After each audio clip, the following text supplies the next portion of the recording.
Bonjour à tous et bienvenue dans cette première vidéo YouTube. J'espère déjà que vous allez bien parce que moi je suis en forme. Je voulais faire cette première vidéo un peu de présentation et je voulais aussi aborder le sujet de l'éveil spirituel, comment ça s'est déroulé pour moi et voilà, vous raconter un peu mon histoire pour cette première vidéo pour introduire cette chaîne YouTube. Donc premièrement, je m'appelle Romar Amar, j'ai 23 ans, je vis dans le nord de la France et depuis peu je travaille de la spiritualité. Je me suis lancée à mon compte, je tire les cartes, donc soit avec un oracle, soit avec un tarot, ça dépend mon mood du jour on va dire. Et, euh, et voilà pour ma petite présentation. Pour parler de mon éveil spirituel, j'ai envie de vous parler déjà du tout début. Quand ça a commencé, pour moi, la spiritualité, et après, je vous parlerai de mon éveil plus en détail, on va dire. Donc, ma première expérience, on va dire, avec la spiritualité, c'était quand j'avais environ 10-11 ans. Non, j'étais plus vieux. 12-13 ans, je dirais. J'étais dans ma chambre et j'ai vu un fantôme. Enfin, pas un fantôme, une personne derrière moi, blanche. Ça m'a touchée. Et en fait, j'ai paniqué. Là, j'ai paniqué parce que je savais clairement pas ce que c'était ça. C'était ma première expérience avec avec la spiritualité.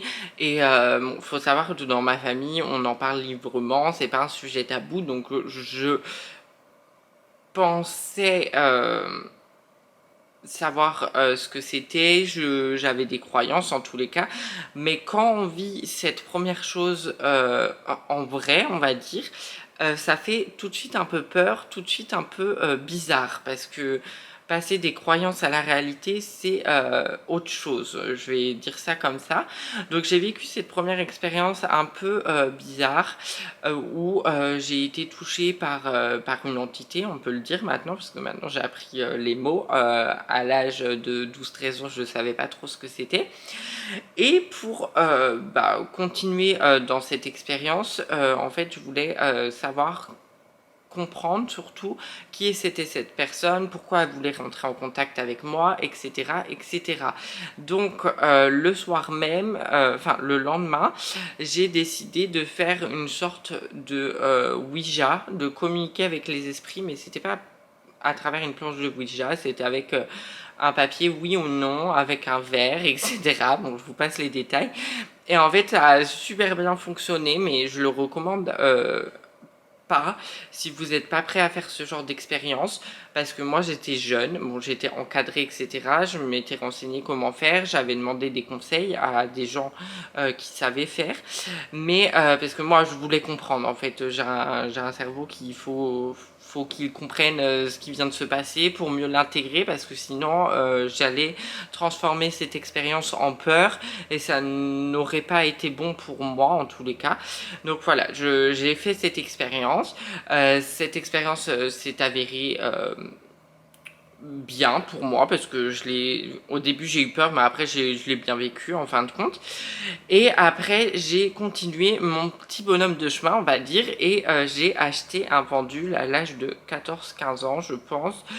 Et c'est là que j'ai acheté donc un outil pour travailler ma médiumnité ou ma spiritualité au sens large, parce que moi je voyais ça comme ça au début, donc je vais utiliser les termes que je voyais ça au début, que je comprenais au début. Donc j'ai utilisé mon pendule très peu de fois entre l'âge de 15 ans et maintenant, parce que en fait à l'âge de 15-16 ans, ouais, je l'ai utilisé pour poser des questions un peu bateau, du style est-ce que je vais avoir une alternance, est-ce que je vais avoir mon permis, voilà, des questions comme ça pour voir si ça fonctionnait, pour voir si si les réponses voilà étaient vraies.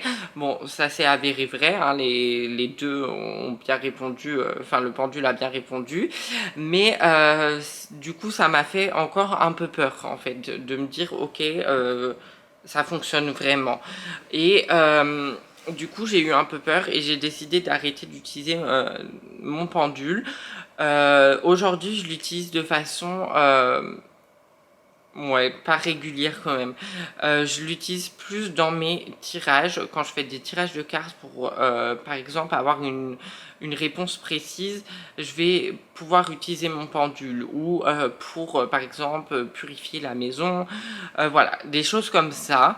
Mais sinon, je l'utilise pas. Je sais que ça s'utilise en magnétisme, mais pour l'instant, je l'utilise pas non plus dans ce domaine-là.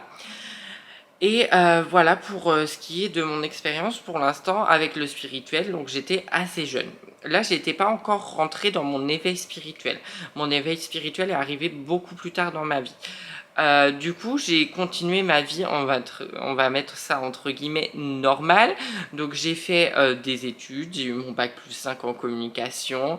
Voilà, j'ai déménagé, j'ai vécu à Bordeaux, à Rennes, bref. Et en fait, pendant le confinement de 2020, donc en mars 2020, il y a eu le confinement. Et là, j'ai vécu mon éveil spirituel. Alors, je ne l'ai pas vécu de manière à ce que je me suis dit « Ah, je suis en train de vivre mon éveil spirituel. » Ça ne s'est pas du tout passé comme ça. J'ai commencé à faire des crises d'angoisse. Je ne comprenais pas d'où ça sortait, parce que moi, j'avais jamais fait de crise d'angoisse auparavant. Mais là, j'étais énormément angoissée par la situation actuelle, on parle de Covid, etc. Et on peut dire actuel parce que c'est toujours le cas. Par contre, je ne suis plus du tout angoissée par rapport à cette pandémie ou cette situation qui se passe actuellement. J'ai appris à gérer, mais j'étais en totale angoisse. Mais parfois, je comprenais pas du tout pourquoi. Il n'y avait pas de raison. Parfois, c'était le Covid, parfois, c'était autre chose et je ne comprenais pas. Et après, c'est passé un an entre le confinement et ma vie maintenant. Et en fait, pendant ces un an-là, j'ai beaucoup travaillé sur moi, j'ai beaucoup appris.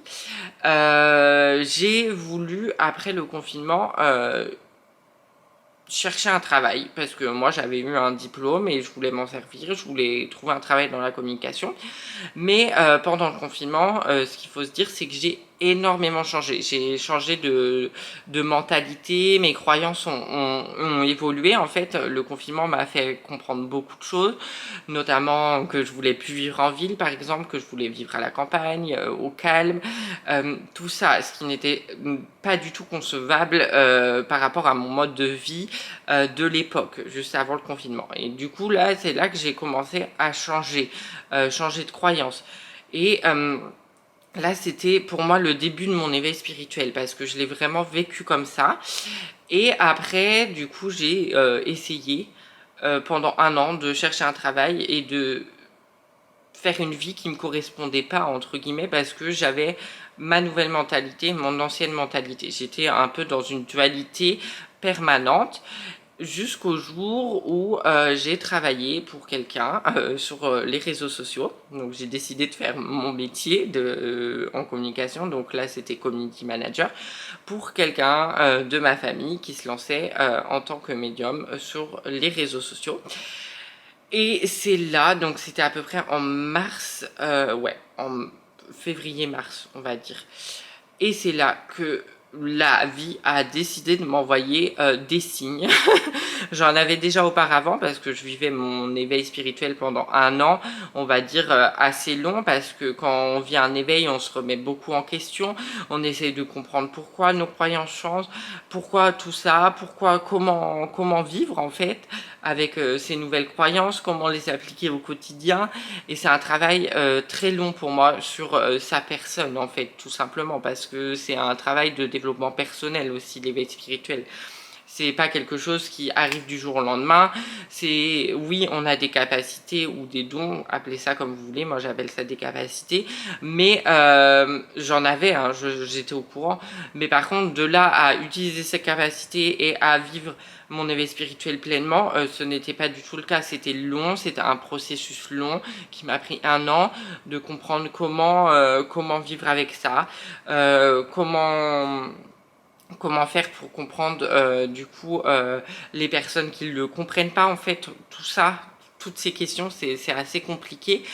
Et en mars, du coup, comme je vous disais, j'ai commencé à travailler pour quelqu'un en tant que community manager sur les réseaux sociaux pour un compte de médium. Et en fait, c'est là que la vie a décidé de me bombarder de messages.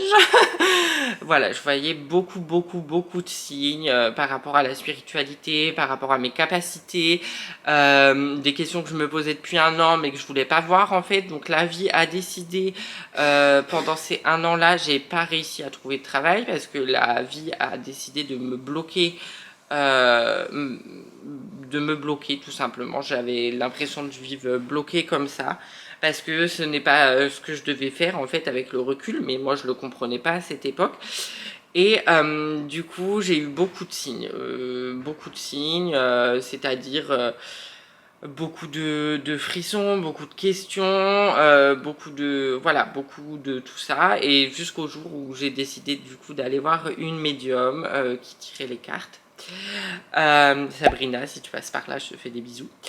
Et du coup, j'ai parlé de cette situation avec Sabrina, et c'est là que tout a commencé. C'est là qu'elle m'a dit que bah voilà, fallait que je vive de mes capacités, ou du moins que j'essaie d'intégrer mes capacités déjà dans un premier temps à ma vie, de me dire quelle place je laisse à la spiritualité dans ma vie, parce que voilà, quand on part dans ce domaine-là, il faut savoir que à un moment on peut pas trop faire marche arrière, hein. Quand on communique avec des esprits, c'est difficile de dire non.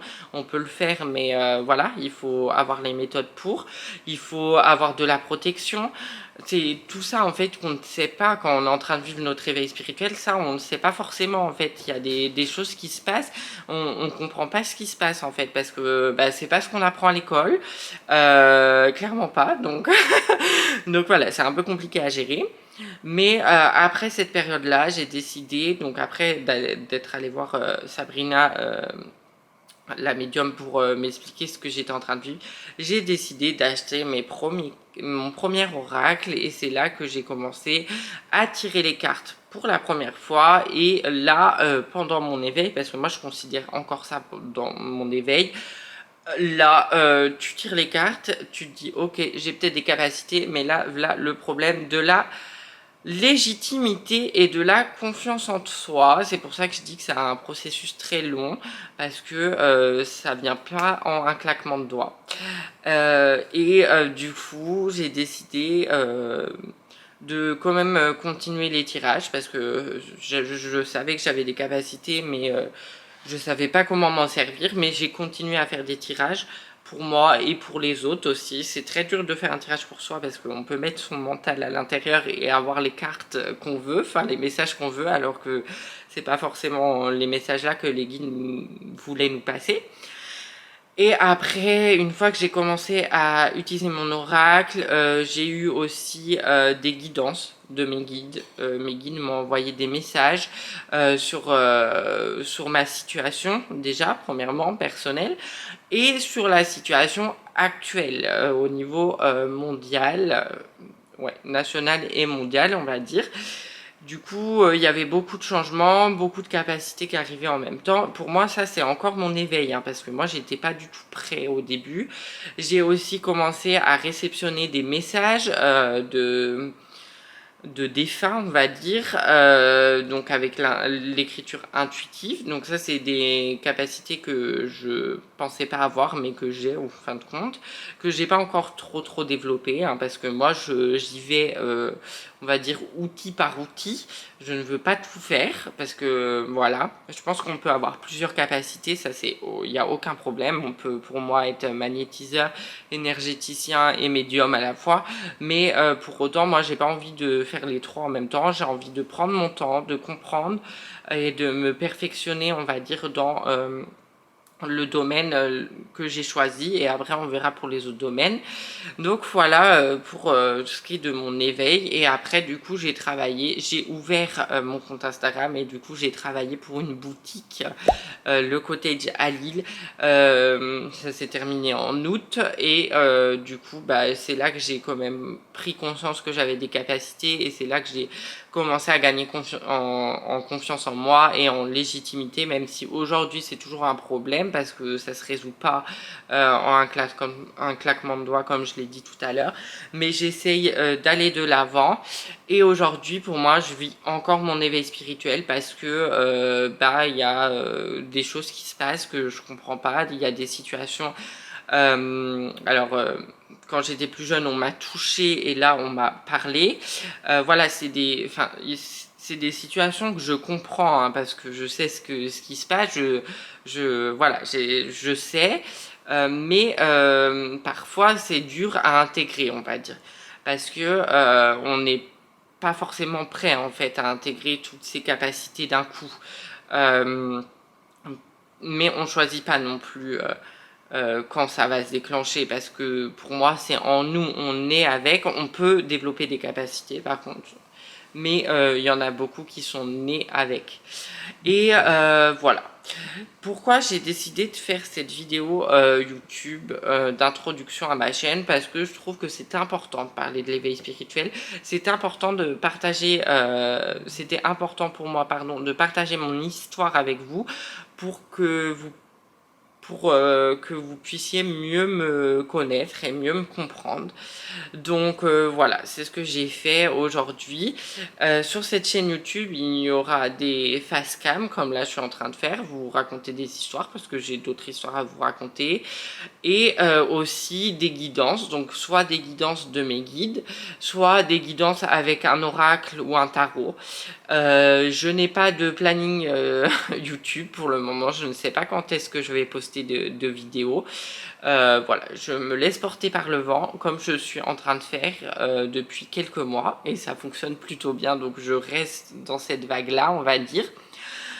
Qu'est-ce que je peux dire d'autre? Si vous avez aimé cette vidéo, déjà vous pouvez vous abonner à la chaîne, vous pouvez laisser un petit commentaire pour m'encourager pour la prochaine vidéo, et vous pouvez venir me suivre sur mon compte Instagram tout simplement, c'est Romain Ramard, ça va s'afficher quelque part à l'écran, on verra pendant le montage. Et je vous dis à très vite pour une prochaine vidéo. J'espère que celle-là vous a plu. Je vous souhaite une bonne journée, une bonne soirée. Ça dépend quand vous allez regarder votre vidéo. Et je vous dis à très vite. Bisous!